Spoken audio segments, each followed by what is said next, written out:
Hey guys, I'm back, and from the last video, I'm here to discuss the super quantum archetype as a whole and why I built it the way I did. Now, before I begin, I want to say that the deck was built to my playstyle, what I was comfortable with, and what I felt would be very, very useful, at least for me, and how I saw the archetype working. If you had your own opinion, that's perfectly fine. I respect that, but you also have to respect mine. Now, another thing I want to address. This playmat a lot of people keep asking about. You seem to really like it, don't you? Well, it's mine. There's my name on it. If you want your own, here's a couple of ways I will reveal how you can get your own. So please, 1, subscribe, 2, comment, and 3, share with your friends.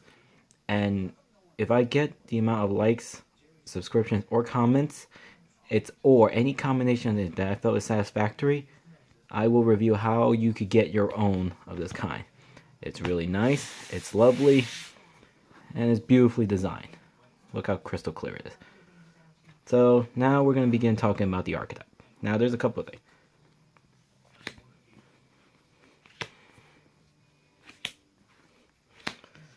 These are the main 4 monsters already of this entire deck. I don't know why green's a little glare right now, but anyway.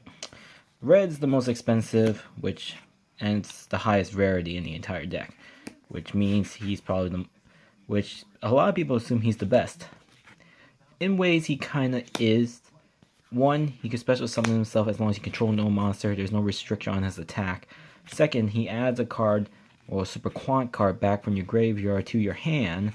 And also, if he's sent to the graveyard, you get to special summon any other super quantum monster. That counts the extra deck as well, other than himself. Oh, by the way, his add effect, you could add another copy of himself. So that's just a side tip. But as I said, green, in my opinion, is the best. 1, he helps with the special summon and spamming of the field, which I really enjoy and triggers all these other on-summon effects.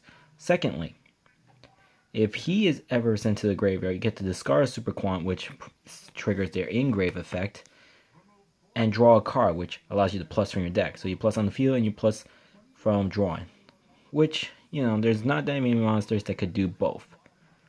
If anything, I think the only monster that I could recall right now is Kamakuri Shogun Beretta. If there's others that could do it, please write them down in the comments. I can't think of any but right now. But anyway, I say he's the best. He's sometimes not helpful when, you summon him off of Alphon and you have no other super quantums in your hand to special summon. But when you do, it really helps the deck explode, and that's why I like green the best. And that's why my deck has been able to center around him. Not center around him like he's the core engine, but he's probably the best, and I could utilize him the most in the deck. Blue is the Summon Searcher.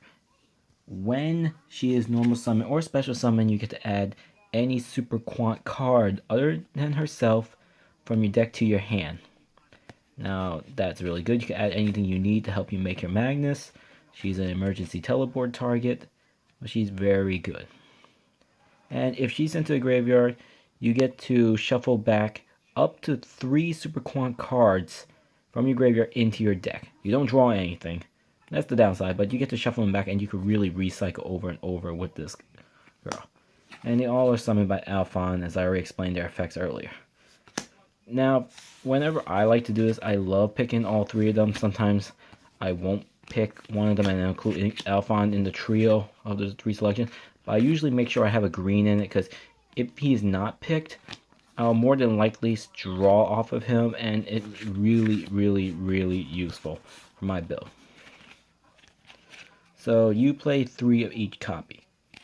And this is pure Super Quantum, so I don't really have any other monster text choices except for Max C. There's a reason why I put Max C in the deck. 1, in this current format, your opponent's not spamming as much, but if they are, they'll either stop or plus you off a lot of cards, and if they plus you off a lot of cards, you could really make explosive plays in the deck. Secondly, as I expect, I think Konami could make a level 2 Earth Super Quantum. Who knows? But more than likely they'll have that. And it'll be nice to see what it does later. Now, there's a couple of reasons why I choose just not to run any other cards besides these 4 and 2 Max Cs. Star Drawing. A lot of people say Star Drawing is good in the deck. I completely disagree. Star Drawing, yes, will take advantage of Red Special Summoning effect and the fact that it could become a level 5 when used as an XC material. That is fine. It'll draw you a card, makes Magna Carrier easier to summon or any other rank 5 that you can pick up. However, here's a couple of reasons why I don't like Star Drawing in the deck. 1. You can't search Star Drawing in this deck. Secondly, you kind of only have one purpose with it, and that's just for a rank 5 summon. That's really it. And thirdly, you need to use your normal summon on him. And I do not agree with that. Because you really need your normal summons to be more of your super quantums more often than not, more likely Alphon or green. You need to use your normal summon. And it's very important that it has to be a super quantum monster so you could get your chain ball rolling. Star Drawing does have some benefits, but not in this version. I don't agree with it. Now another monster I don't use. Summoner Monk. There's a reason why I don't use Summoner Monk. 1. It's only used for 4s. And yes, it'll summon green and blue really easily and well, you'll get their effects. But I don't like the option of discarding my spells, any spell, like, Soul Charge is a good spell. It's the first spell grab. Anyway, I don't want to discard any spells to do it, because all my spells are pretty vital, and I know you have to give or take just to make it up. But again, Summoner Monk is not searchable. It doesn't plus you anything immediately, and if it gets veilered or it gets stopped on its own, you're kind of boned at that point. I mean, if your normal Super Quantum gets stopped or veiler, that's fine. At least you'll have some type of Super Quantum present. I don't really want a Summoner Monk present at all.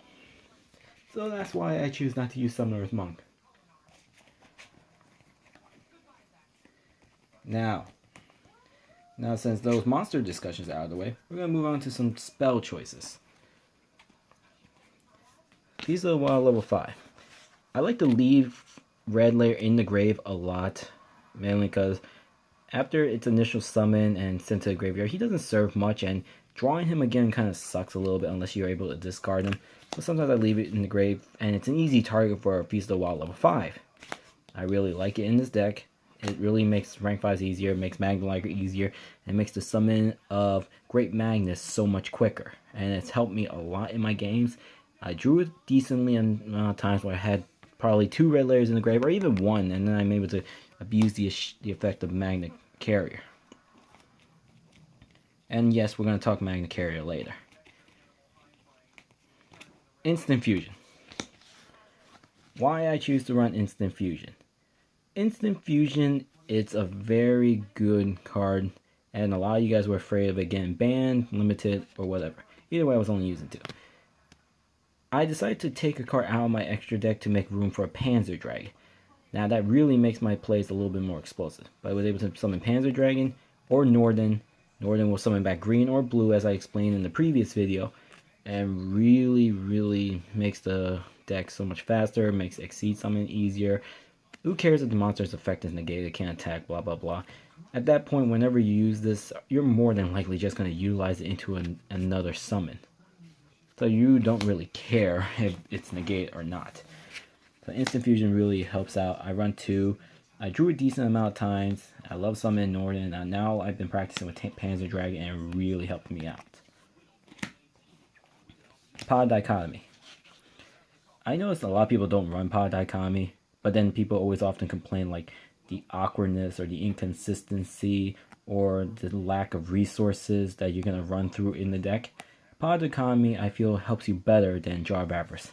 There's a couple of reasons why. 1, you put back 3 monsters of different types, which is fine. You have 4 different types in the deck. Technically 5 if you count the Max C if you want to put back the Max C.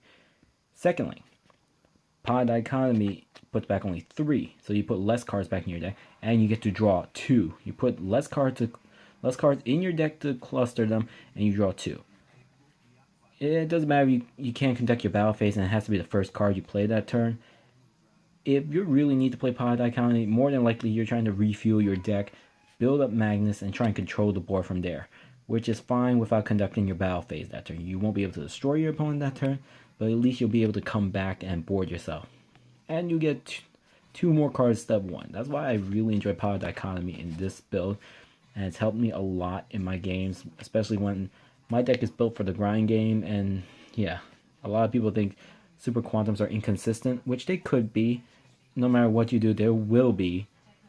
And there's ways to limit that and make it faster and longer in the run.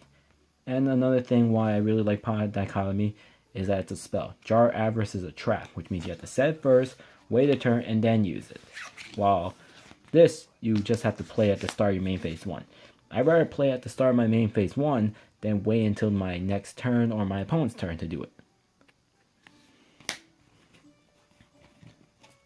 And the last extra tech of the choice that I really enjoy, 1 day apiece.